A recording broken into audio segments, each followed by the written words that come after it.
Um, how's everybody doing? It is hotter than 3 shades of hell outside. Quite frankly, no, not 3 shades of hell. It's hotter than Lucifer's balls outside. I literally got a tank top on. My titties is out on freaking shit. Hot money. Okay, let me stop being stupid. Anyway, um, we got a lot of stuff to talk about, and child, I leave some damn chapstick on these lips. But anyway, whatever. It's so damn hot. I haven't even eaten anything. Like, that's how hot it is. Like, I really, like, have ever been in them situations where it's so damn hot you don't even want no food in your system that you just like, bitch, I'd rather just waste away and just drink a lot of water.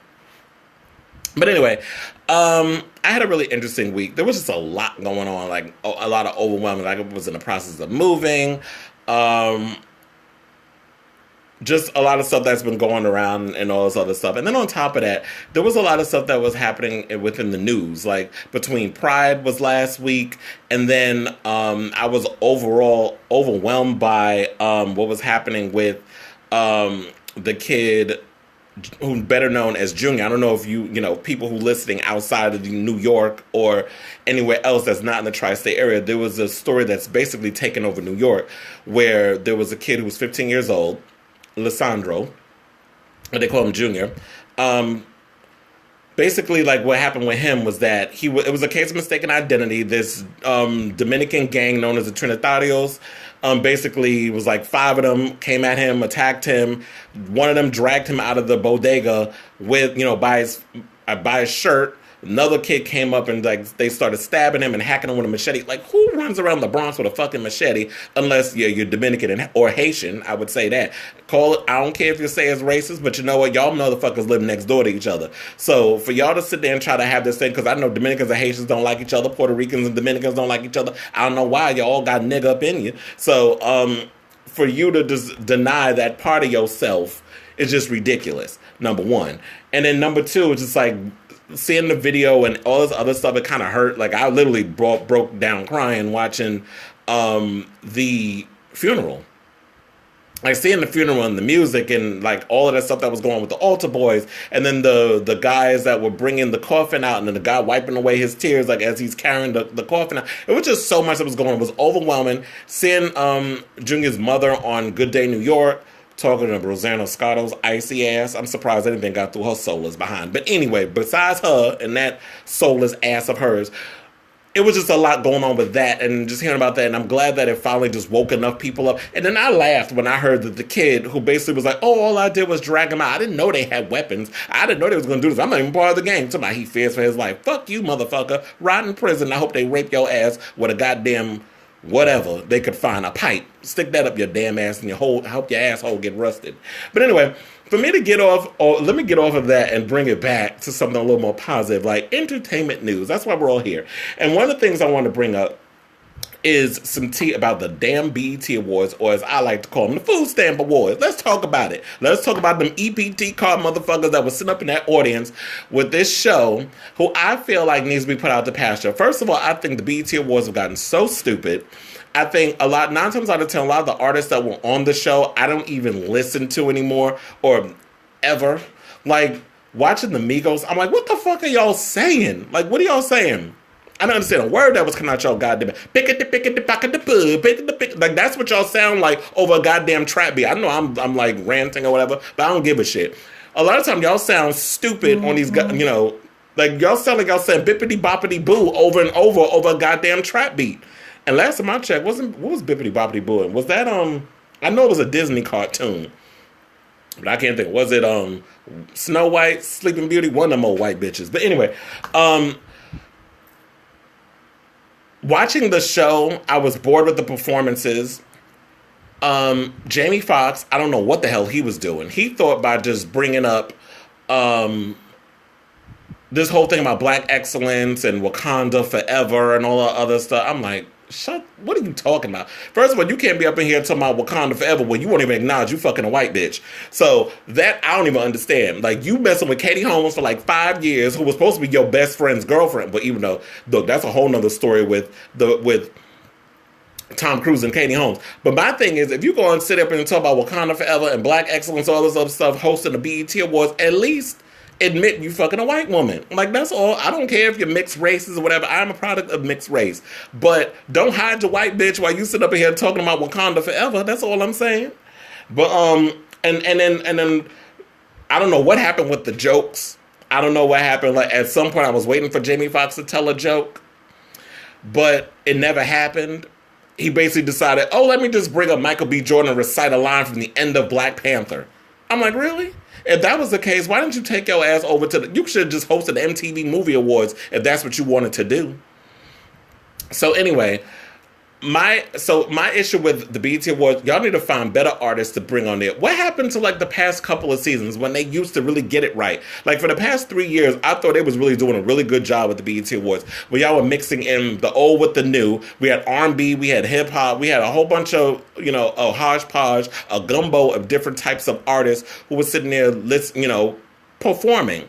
And then they gave a dedication to Anita Baker, which I thought was great. But I thought it was just half-assed the way they put it together. To me, I just thought the whole show was a mess. They didn't know what the hell was going on. And also, how do you give an icon award to a bitch that y'all actually fired months prior? Like, I don't understand. Like, you fired, what the hell's her name with the cotton mouth? The high yellow woman. I forgot her damn name just now.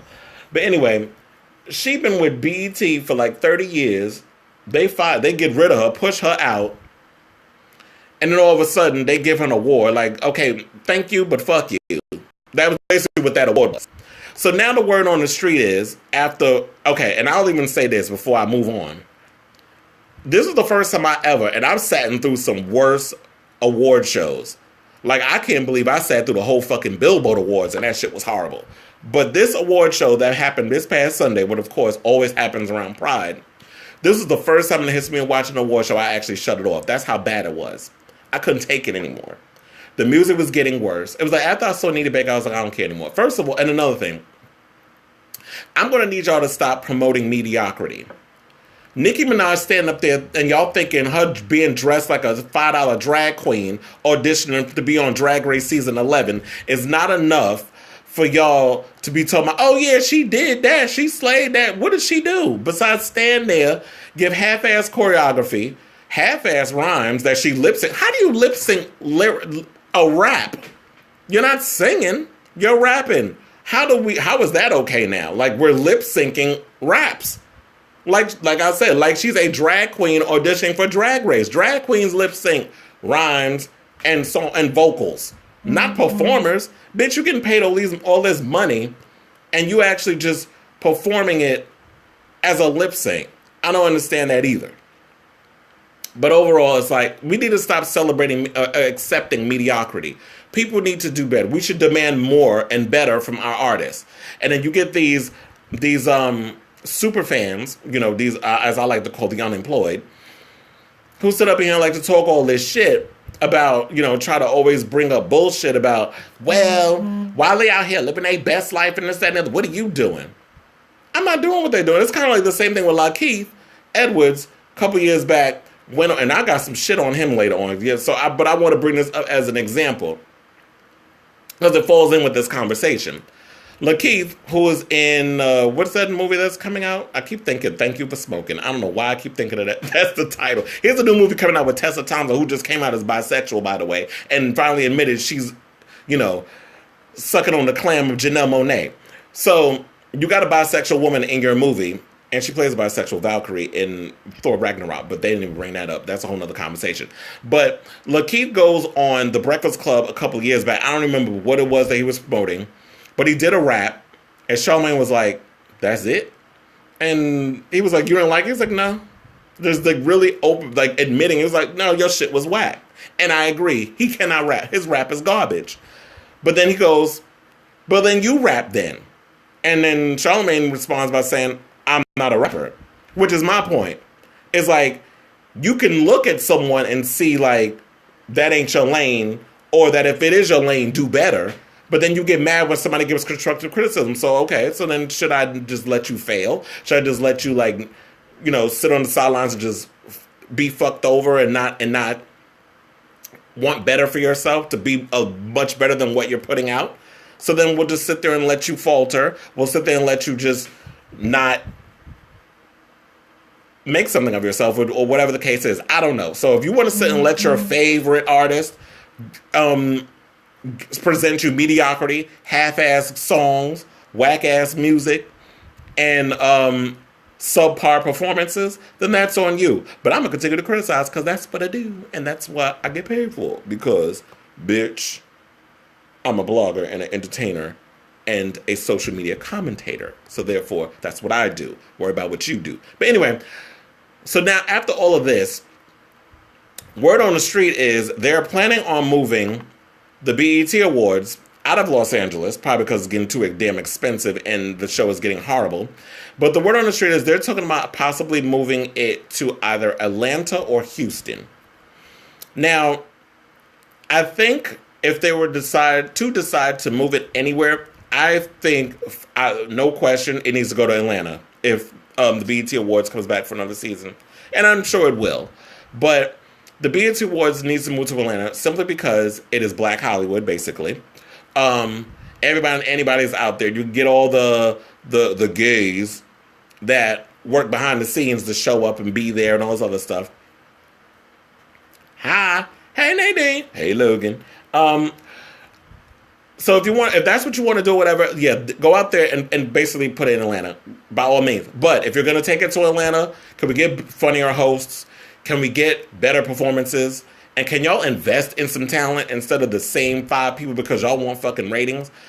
These days, I don't even think people are watching award shows anymore. And I think it's because there's social media. Like, this is the first time I actually saw an award show, the BET Awards, and literally within hours, the performances were up on YouTube. And normally, when I've gone on, like, when I've watched the Billboard Awards or I've watched the Grammys or whatever, you got to literally wait the next day for that. So they move awfully quickly. But anyway, so yeah, as I was saying, if y'all want to move the BET Awards anywhere, move it to Atlanta because you have everybody and anybody out there. And, you know, take it from there. Okay, so let's talk about Monique's problematic ass.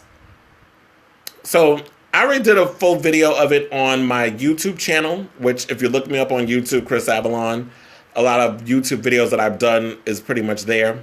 So I did a YouTube video on this, like Monique and that whole thing, and also on Dame Dash and his issue with Lee Daniels. But I want to elaborate a little bit more on it on the show.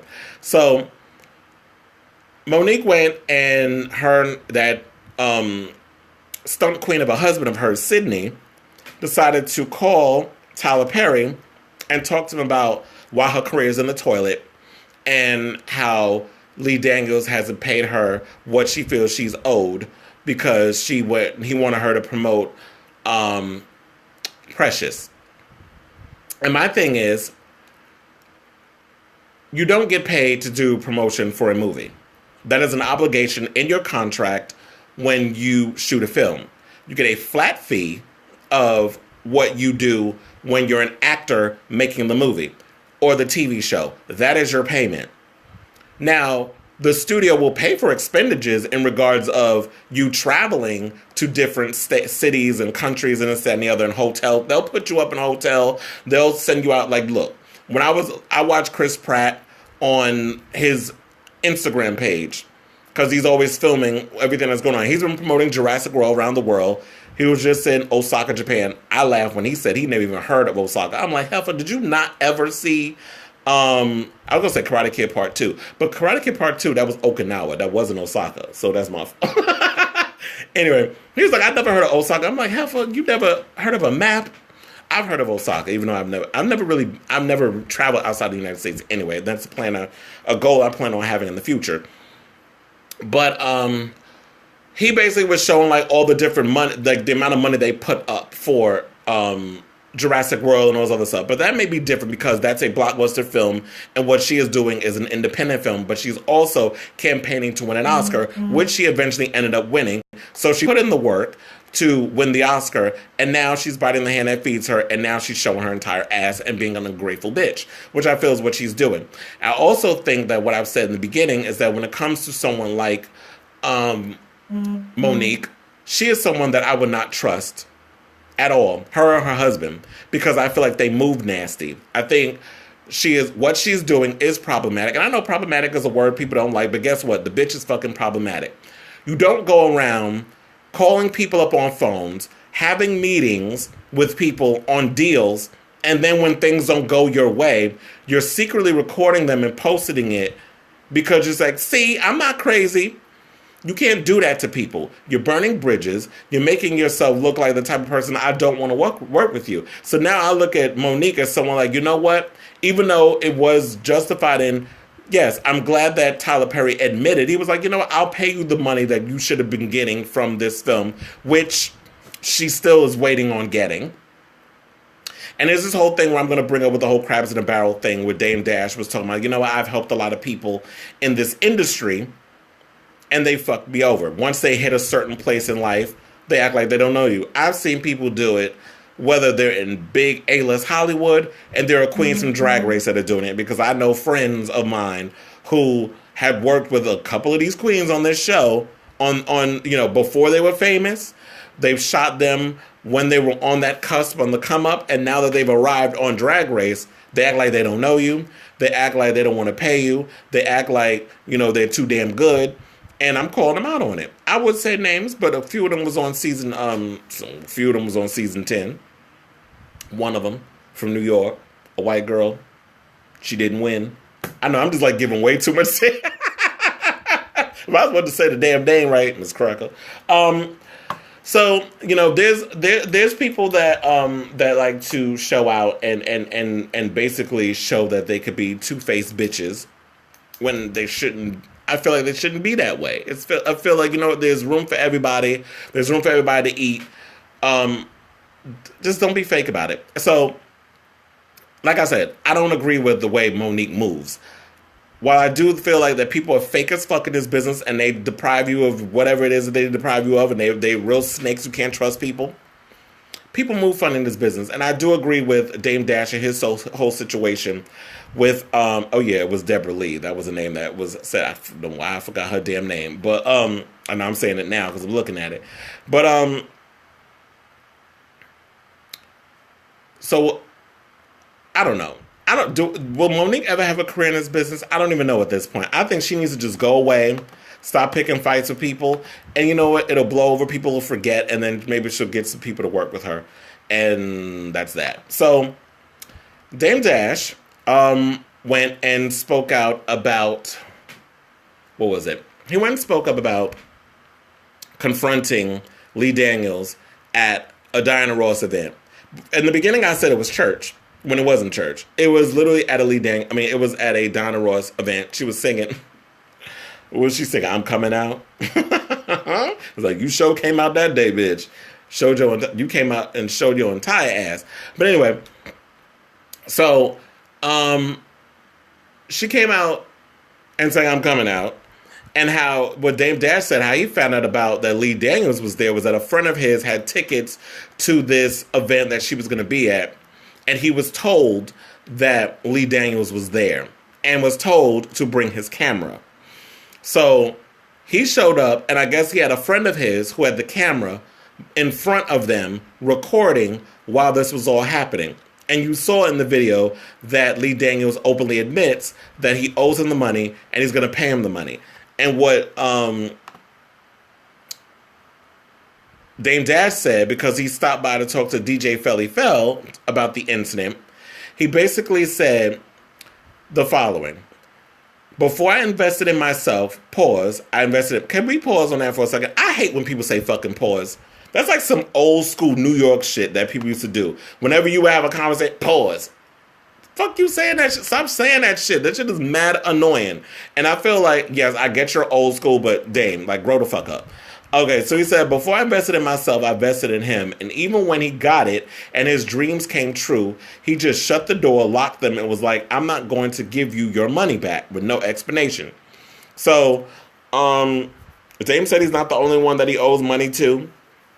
He also said he robs from the culture to make some money, which I totally agree with. Look, a lot of people always think that it's just white people that rob from the culture. We rob from our own shit. And I'm talking about in the vein of, not just you take the culture and, you have a right to rob the culture because you're a part of it. but you can't rob the culture without giving back to it. And the one person that I have to say who was giving back to the culture that they're taking from, that wasn't doing it before, and I won't say wasn't doing it before as in him, but Jenny Livingston did not give back to the culture when she made Paris is Burning. But you have Ryan Murphy, who is giving back to the culture while he is taking from Paris is Burning and Pose. So a lot of the money he's making from Pose, he is giving back to LGBTQ organizations, nonprofit organizations, and charities. He's not making a dime from this show. The money he's making from the show, like I said, he's giving back to the community. So I have to say, Ryan Murphy is a perfect example of someone who takes in the culture and gives back. Lee Daniels does not give back to the culture. And that's what we need to look into also. A lot of these celebrities that everybody looks up to and admires, what exactly are they giving back to the culture? What exactly is, when y'all be out here defending Beyonce and out here defending Nicki Minaj and y'all out here defending all these other artists, what are they giving back to the culture? I do know Beyonce gives back to SB, shit, I can't even talk, the historical black colleges. I'll just say that because I'm like, I just got caught up in the, you know, the couldn't even remember the damn, what it stood for. HBSU, whatever. It's like historical black college. We'll say that. So Beyonce is giving back in her way to a lot of different corporations. I don't know what the fuck Nicki Minaj is giving back to, but y'all like to defend that wide ass bitch. So I don't know what Lee Daniels is giving back to either, except his own pocket. And a lot of times people like to take from the culture and not give anything back and only like to contribute to their own pockets. So Lee did say that he's going to pay him back because it is the right thing to do. But I'm like, the only reason why you're giving back to the community is because your ass got caught and you're caught on camera and you got roasted for it. So, to me, I feel like, I don't know, I was just reading something about It star Jack Dylan Grazer could cash in big in new superhero. He's in the Shazam movie? I didn't even know that. But anyway, let me focus on the topics we're talking about. So, as of 10:30 a.m., I believe yesterday, Dame has accepted Lee's apology. And he's basically saying that, let's get over everything and let's get this money and this and the other. But look, let's hope that he stays on his word and actually pays you the money that he owes you. And it shouldn't have to be brought to a situation of the only reason why I'm going to give you your money is because you basically got away, you know, that the only reason why you're going to give the money is because of the whole situation that has transpired in regards of your business being put up on TV, or wherever, just on social media, television, social media. I don't know, I'm losing my train of thought because I'm seeing this article too. Michael Jackson's nephew, Drake, says Drake was wrong to use unreleased track. How did I know that Drake was going to use something without somebody's permission? I just do that shit because I heard the album Scorpion came out yesterday. I know some people are raving about it. A couple of people I've seen are talking about it's trash. I haven't heard the album yet. I'm probably going to have a friend of mine give it to me. And I'll listen to it and I'll give my review on it. But, yeah. So, Drake, stop being one of those mainstream artists that's using people's likenesses and stuff without permission. And pay them, and if it comes down to a secret, pay the man. Oh, so if did anybody watch American Idol? Because there was some article that was coming out that says Taylor Hicks, who won, I don't remember which season he won.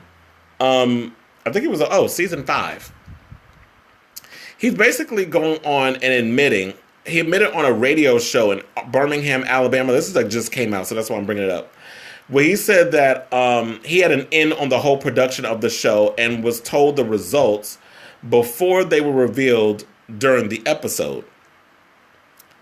Oh no, Catherine McPhee won his season. He didn't win, he was a runner-up. So he basically said he knew. And so you have Nigel Lithgow, who I don't like him over on So You Think You Could Dance, because I feel like certain things he says and does is a bit homophobic, especially when you have the openly gay performers on the show. And he said certain things in regards of like femininity and men and stuff that bothers me. But anyway, he's a judge on So You Think You Could Dance, executive producer on that, and an executive producer on American Idol. He's saying that they did not give him or any contestant a heads up on results. My thing is, Taylor Hicks has nothing to lose at this point, so why would he lie? He actually sent the laugh emojis. That's funny. Okay, so let's talk about Jersey Shore. I just wanted to bring that up. Let's talk about Jersey Shore and Ronnie, who got dragged in a car by his baby's mother, because that's not his girlfriend, it's not his wife, it's his baby's mama. the wish he had, the rebound from Sammy, basically, because he loves Sammy, he wishes he was with Sammy, and he's not with her, so she's the one that got away. So he knocks up a chick that he's only known for 7 months. And we've been seeing him boohooing and crying on Jersey Shore Family Vacation, which I have to say has been, in my opinion, a disappointment. I've kind of been disappointed in this season. It was dry. I understand you're a lot older and all this stuff, but besides a couple of the dramas going on, like with Mike and the engagement, which was cute, Ronnie and his crying and the cheating and all that other stuff, those were the entertaining parts of the show, but overall it was okay. Like, everybody wasn't really bringing it this season. And Dina being an alcoholic mess. There really wasn't any standouts in the season, except, like I said, with Ronnie and his cheating and all that other stuff. But, so now, according to TMZ, Ronnie Ortiz Magro's 3-month-old daughter has been primarily in his care since the violent car dragging incident with his baby mama. And word on the street is he's trying to get full custody of his daughter. Sources are basically saying sources close to the Jersey Shore star and Jen Harley, because that's her name, tells TMZ their baby girl Ariana has been staying with him since the ex-couple's nasty fight last weekend in Vegas, for which Harley was arrested for domestic battery. We're told Ronnie's mother has been helping with the babysitting, and they are still allowing Jen to see Ariana, but Ronnie and Jen aren't talking much unless it's about their kids' needs. Our Ronnie sources, I hate when they do that, they're Ronnie sources, like, really? Say he's considering getting a family attorney involved because so far there's absolutely no formal custody arrangement. We're told Ronnie wants 50-50 joint custody, something he'll probably get. And what he can do is use this incident, and many incidences, as a catalyst of trying to get 50-50 custody. Where I get the baby during the week, you get the baby on the weekends. But what they also need to figure out is how they're going to work out the custody proceedings when he has to go off and shoot Jersey Shore, because Family Vacation was given a second season, and word on the street is they're supposed to be shooting this summer. I don't know if they're going to start shooting in July or August or whatever. I don't know. But he has to figure out how to work that out. If he's going to leave the baby with his mother, and she's going to take on that responsibility while he's off shooting and making money for the family. Because being a reality star is basically his livelihood. People like Ronnie and stuff can't go off and work a legitimate job in the workforce. Because, you're on TV and that sort of thing. So, Harley said also that Ronnie hit her multiple times during Sunday's domestic dispute, where cops determined she was the primary aggressor and arrested her. My thing is, if you beat my ass, where's the bruises? Where's the scratch marks? Where's all of this stuff? Like, there needs to be receipts. I got blood all over me from you dragging me with the car. So, if I got scrapes and blood and black eyes and this, that, and the other, and I'm like, but she hit me, because, look at Ronnie. He's little. He's got muscles. And we've seen him knock somebody out on season 1. So, if he hit her, first of all, the bitch had been in the hospital. So I didn't believe that story. And to me, I've always looked at Jen, like, from watching her on the show, and how I felt she overstepped her damn boundaries by coming out and being like, saying what she said to the situation, the incarceration. Like, no, bitch, I just met you for 5 minutes. You don't get to say that. And I think that people also need to learn etiquette in regards of, like, friendships and levels. And it's like, if I've known you for, like, a friend of mine, my friend David, who is a well-known photographer in the industry, I made a little joke about his photography because he's working on a book and stuff. And he's going to be coming to New York in the fall to work on it. So I wound up saying, oh, your photography has progressed since the last time. He's like, well, yeah, you can say that because you know me, and that is true. Probably. What did she? Because I don't know about that. It's about did her ex have a restraining? Probably.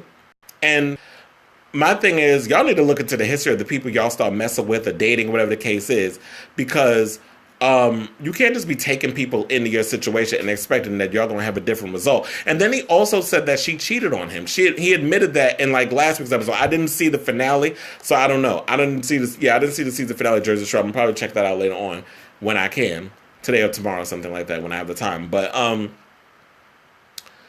yeah. This relationship was messy and doomed from the beginning. I feel like he's only been with her because she got pregnant. And he wanted to be the good guy and be responsible and not abandon her because she was pregnant. He wanted to make it work. To me, I think Jen is an opportunist. I think she saw dollar signs getting with somebody from a reality show and thought she could get something out of the situation. But the bitch is crazy. So,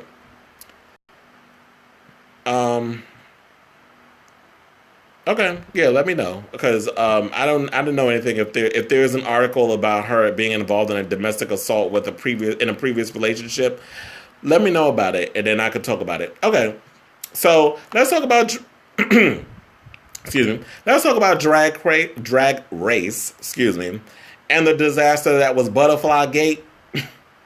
First, if you did not see Sunday, it's not even Sunday yet. I'm talking about Sunday. If you did not see Thursday's episode, mute your radios, your phones, alldigitalradio.com, the app, do it all that other stuff, because I'm about to go in and reveal who won. So, I want to give a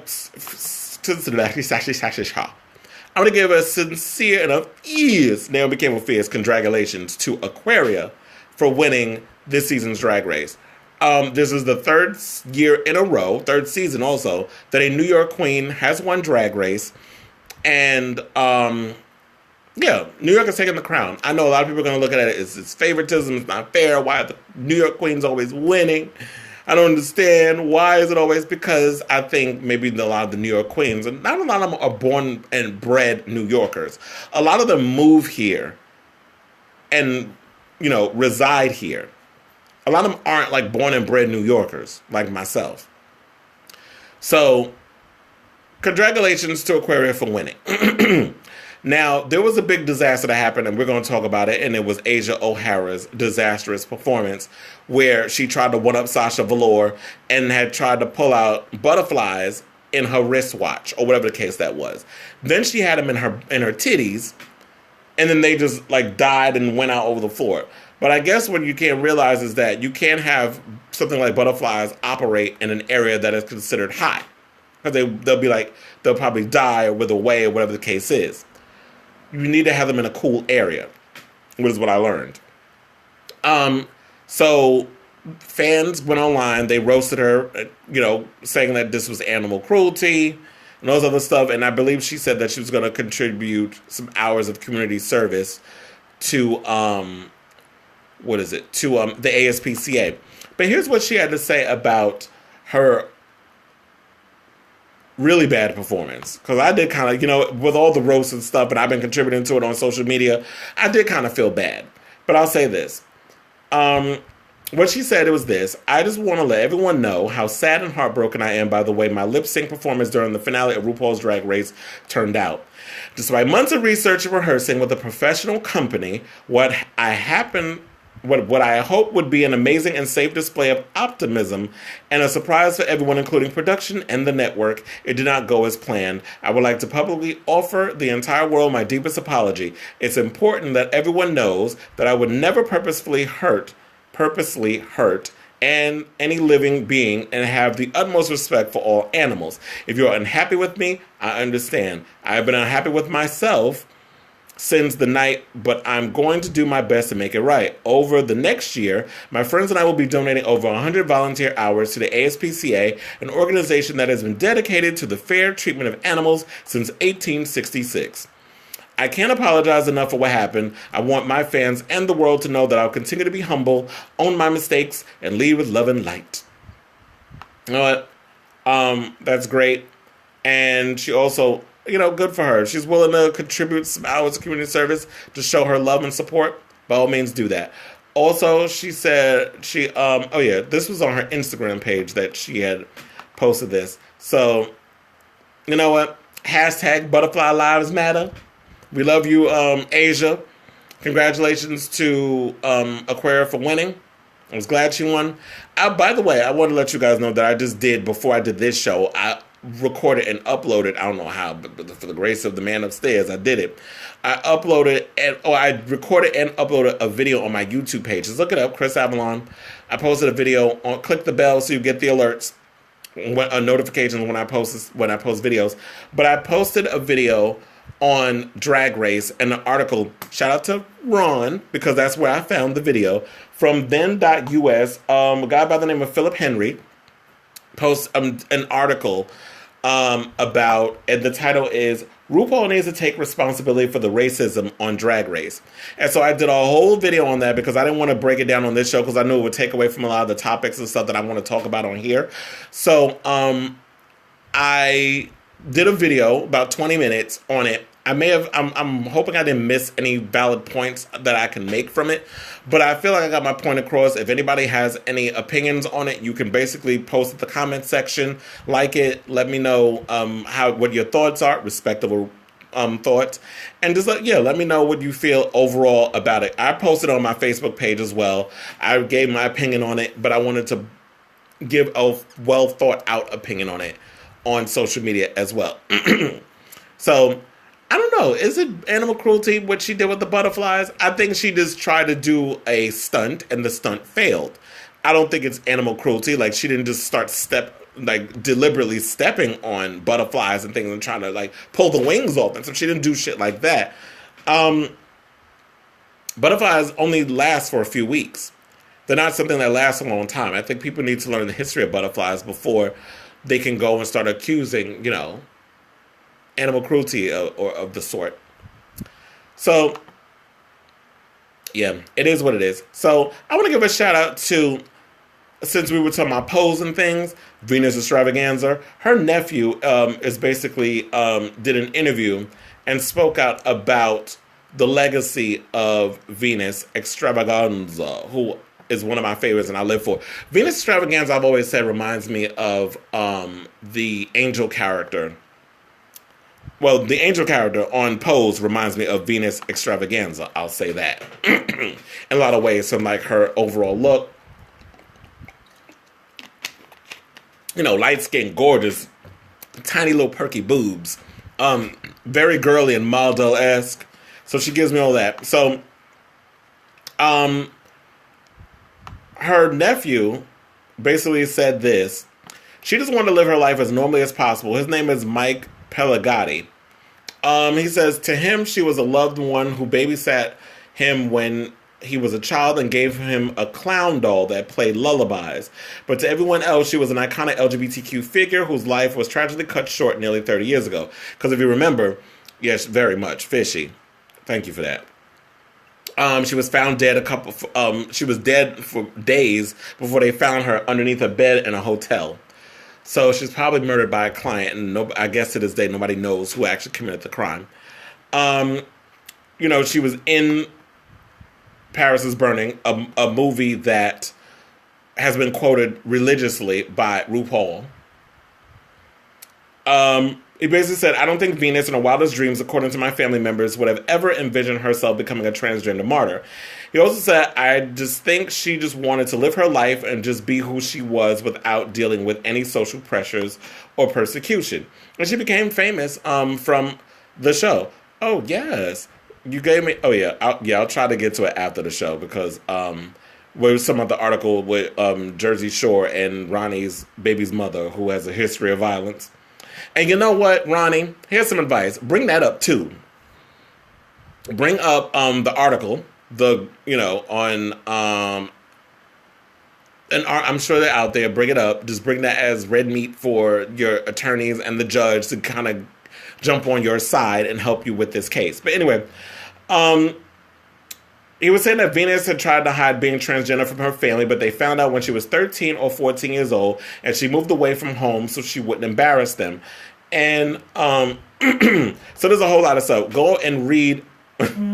Oh, I heard that story too, that Ronnie's a cokehead. But and it kind of gave me that inclination when I was watching him on the show. Like watching him on Family Guy. I'm sure he probably, I was gonna say, I wouldn't be surprised if he smuggled some coke. I was gonna say on the plane, but then I don't know how you can get away with that without getting arrested. I'm sure there's some people, I was gonna say some people in Florida he could have hooked up with that could have given it to him. But then again, I read an article on how they shoot Jersey Shore.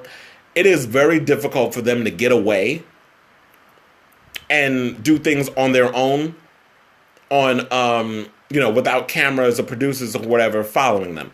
So, I'll just say this. I live for Venus Extravaganza and everything she has brought to Paris is Burning and all that other stuff. And whether they wanted to or not, they have become these martyrs and they've become a staple in the LGBTQ community, especially for the trans community, when trans women need someone to look forward to or to look up to in regards to their stories. So when you watch shows like My House on Viceland, and you watch programs like Pose, and you hear the many stories during Pride Month where people talk about, the trans community and what it means to be trans, and being inspired by Paris is Burning, and drag culture being inspired by Paris is Burning, and the many women who they emulate, especially during Snatch Game and stuff. That's where we kind of get there. Yeah. Oh, yeah. So that's when he was doing it. He wasn't doing it on the show, but it was like, yeah, he could do it in Vegas. I'm sure there's a lot of drug dealers in Vegas, especially since that's Party City. But anyway. So then we'll move on from Paris is Burning. We'll get right into Pose, which, shout out to Dominique Jackson, who had to deal with some crazy guy in freaking Aruba. During her trip to Aruba, she had just wrapped the season finale of Pose. So the show was in the can. They're editing, doing everything they need to do with it. They just wrapped last week. Dominique and her husband wound up going to Aruba, and they talked about, they were all having a good time, this, that, and the other, and she basically detailed an incident that had transpired. She plays Electra Abundance, in case y'all don't know who Dominique Jackson is. You know, the one that always delivers her lines like she's throwing major shade. Full to tease. I'm like, bitch, what are you doing? Like, the way she shot at full to tease. I'm like, girl, okay. Like, that monologue, when you were going up against Miss Candy, and that whole incident, when you was reading her before Candy stormed out with her new ass, that was like, girl, that dialogue was unbearable. But I still live for you. I believe in you getting your acting classes on. But should we get a season 2? But anyway, what was I going to say? Okay, so she posted a video on Instagram, which was deleted, and basically said that, I got up out of my hotel room because I wouldn't sleep with a white man on his vacation. She also said because my husband was black, and while they thought he was acting up, the white man that called the cops on him was fucking trying to rape me. I don't know if my husband and I are going to make it out of Aruba, because when those cops showed up and that white man said, oh, they were this and they were that, they did not even look in his back pocket, because in his back pocket, he had my motherfucking panties after he ripped them off of me. My thing is this: why didn't you tell them that he had your panties in his back pocket? Number one. And number two, she said that she was in an area, the guy came up to her, wanted her to suck his dick, and when she, declined, he started throwing a temper tantrum and saying all these crazy accusations. So I know one of my friends, Galen, is about to head over to Aruba with his husband. So I'll say this: be careful when you're going out there, and make sure you don't get into no craziness of what's going on, because I know it could be a little crazy going out there dealing with all the shit that you're dealing with, or going into areas that's considered dangerous territory. I don't know much about Aruba, but I know it's an island where they got a lot of West Indian culture, and we know the West Indians aren't that. The island people aren't very forthcoming when it comes to people who are different than them. But I will say, I live for Monet Exchange, who went and posted on her Instagram, because I'm not going to say all of them are like that. His mother, I believe, lives in Trinidad or something like that. The Virgin Islands, somewhere in the West Indies. he was on the show. Something or another came up with an article. Mother finally saw, like, because I guess it was, it definitely is. Homophobia is definitely real in the islands. His mother had finally saw what her son was doing, like looking at articles, watching the show, watching show clips, because he says his mother doesn't watch TV, all this other stuff. So basically, was getting all this stuff. It was coming out overseas, and the island saying your son is doing this, and the other. Finally, sat and watched it, and she basically was like, "Now I understand what you're doing," and basically gave her love to her son. So I think that was great that she was able to come to an understanding doing that. I also saw, like, in the episode, the finale of My House, how I got to see more into Tati's mother and how she was talking about how when her son was becoming her daughter and how she started noticing the signs that she said, oh, I knew early on that my son was effeminate because she would see it. She said it was one time he came out of the shower and, you know, guys are supposed to have their towel around their waist. Tati came out of the shower with her towel around her boobs. And she said, no, like, you're supposed to bring it down here. But then she came around and said that, you know what, it took a while for her to process and for her to go through what she needed to go through, because it's like, you know, it's a grieving period when your child is transitioning. It's a grieving period when your child is gay. So you have to get through these different periods before you can get to the acceptance part. And so seeing that she was talking about how she was like, oh, she was wearing Juicy Couture, and then how Tati was secretly getting hormones and getting hormone shots, and then noticed her titties was getting big. And so to see all these things and just seeing that progression of parents accepting their kids, in my opinion, is always a beautiful thing. So definitely check out My House to see that episode. It's on Viceland. You can go on Viceland.com if you got cable, watch it. That's how I watched it.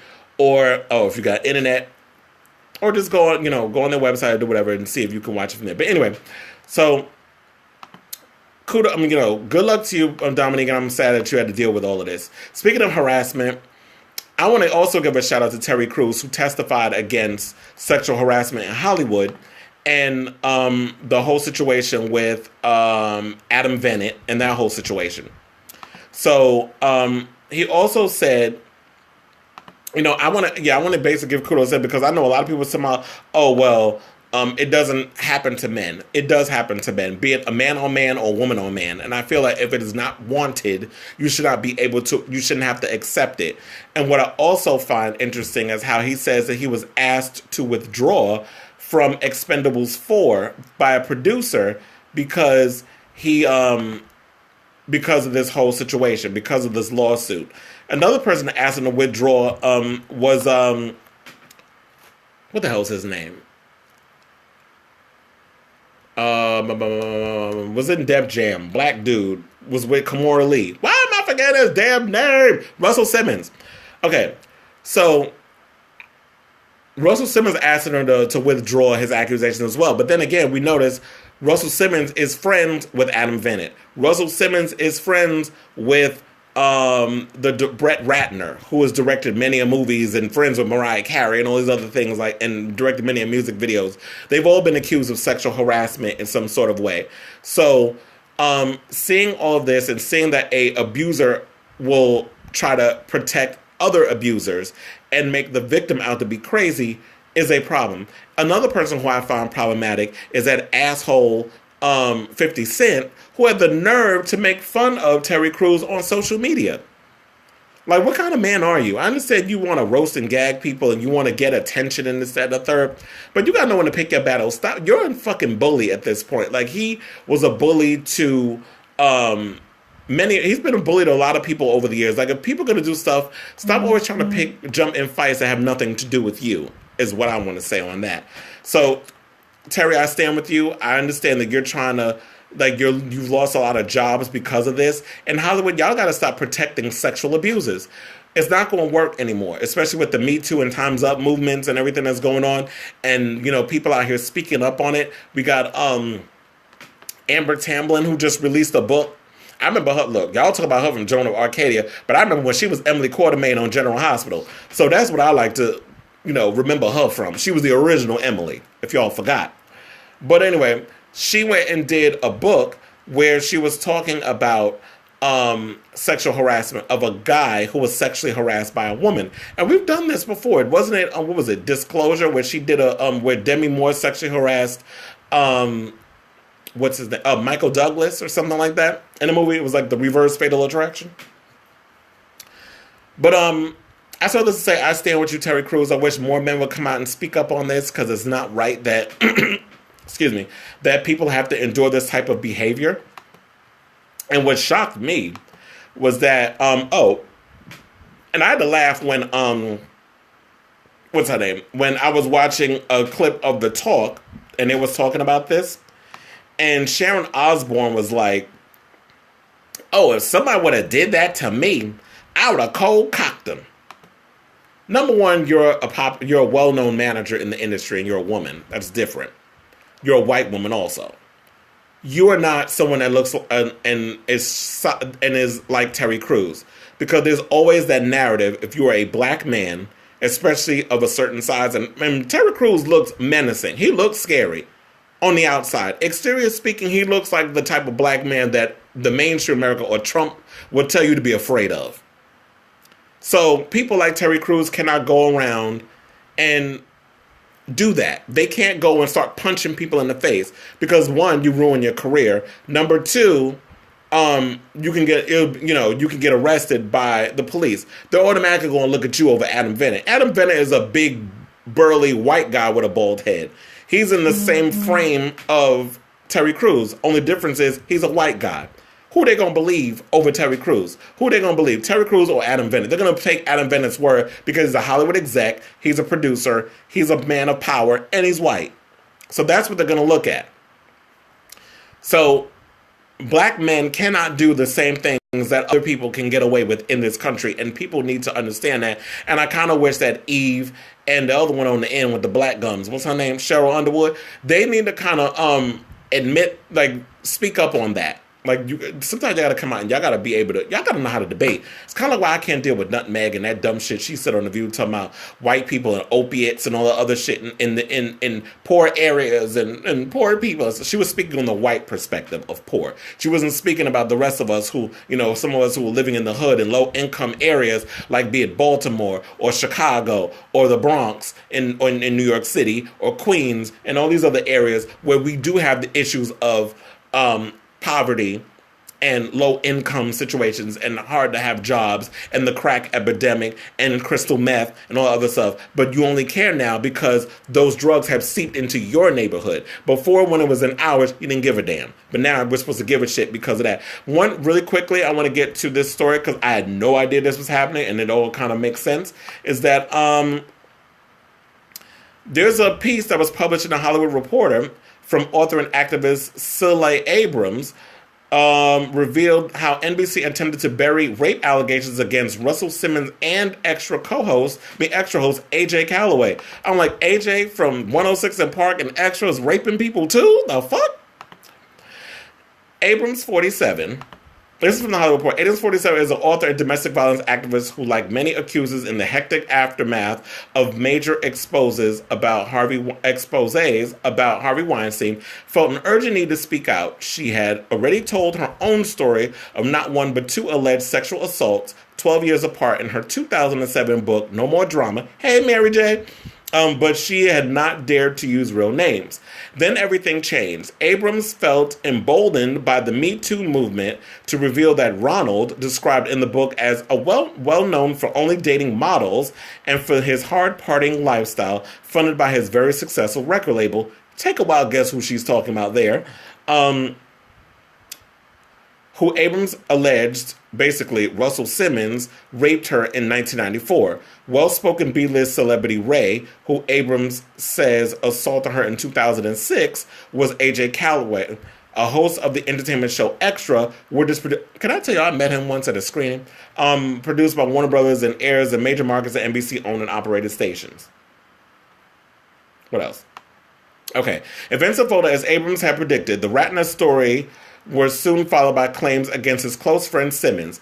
On November, this is why I said it all falls in with what I'm talking about now. On November 19, model Kerry Clausen Kaligi accused Simmons, now 60, of assaulting her in 1991 when she was 17 while Ratner looked on. Writer Jemmy Lumet Jenny Lumet, wrote a guest column in The Hollywood Reporter detailing her own allegations of sexual abuse by Simmons, after which he stepped down from his various businesses. At this point, more than a dozen women have accused Simmons of rape or assault. By the time Kalicki came forward, Abrams had already made contact with the journalist on November 2nd, the day after the Radner allegations were published. Abrams approached MSNBC host Joy Reid, a professional acquaintance of Abrams, who Abrams knew because she had been a guest on Reid's show speaking about domestic violence. She basically said, "I need to tell my story to say his name out loud, to let people know that what he had done to me." And she had allegations not just about Simmons, but about Calloway, which she believed would dispel this one-and-done idea of assault. Many people experience more than one attack in their lives, she says, but is not spoken of.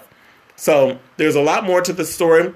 Definitely go and read up on it on the Hollywood Reporter's website. And you know what?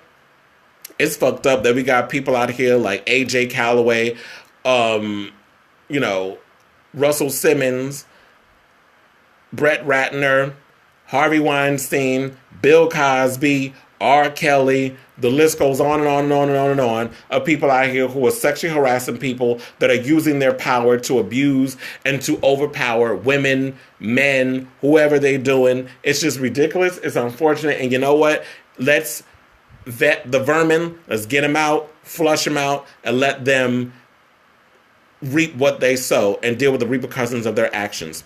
We are now down to the first hour of the show. It is now 3:02 p.m. When we come back, I got way more stuff to talk about, like Cardi B accusing Jay-Z of cheating on Beyonce and the Beehive roasting her ass for it. Azealia Banks has launched a GoFundMe to fight Russell Crowe in court. I'm going to give you my thoughts on that patheticness. Also, I have a couple more topics that I want to get to, including... Issa Rae is going to be talking about criticism on her upcoming bisexual series. Braxton Family Values are refusing to film the rest of their season until they get paid more money. And I got some LGBT news in regards of trans women and Starbucks. Starbucks is definitely progressive in what they're doing in regards of like the LGBTQ community. Makes me want to get a job there, but it's hard to get a job at Starbucks, is from what I heard. And a question of what I want to ask, and this is what I'm interested in. Why is Hollywood's queer eye almost always for the straight people, for straight guys, is what we should ask. Is that why is it that straight actors can perform as gay on camera and get applauded for it, but it's not the same for gay performers? So I got that and a whole lot more when we come back with more of the Kris Avalon Show. But first, we're going to play our first song, which is, oh my God, I forgot what songs I have. How professional am I? Oh, St. Vincent Fast Slow Disco. Definitely watch this video because it's like her being surrounded by a bunch of gay, sweaty men in leather. And then I wanted to play the Keenan Lonsdale song, but then I got overpowered by the new Roshan Murphy single. So we're going to play two women, but the whole theme of it is being in a club and all sweaty and sexy and things. So, everything's got to fall through a theme. So I'm going to shut up, go away, play the music, and we'll be right back with more of the Kris Avalon Show.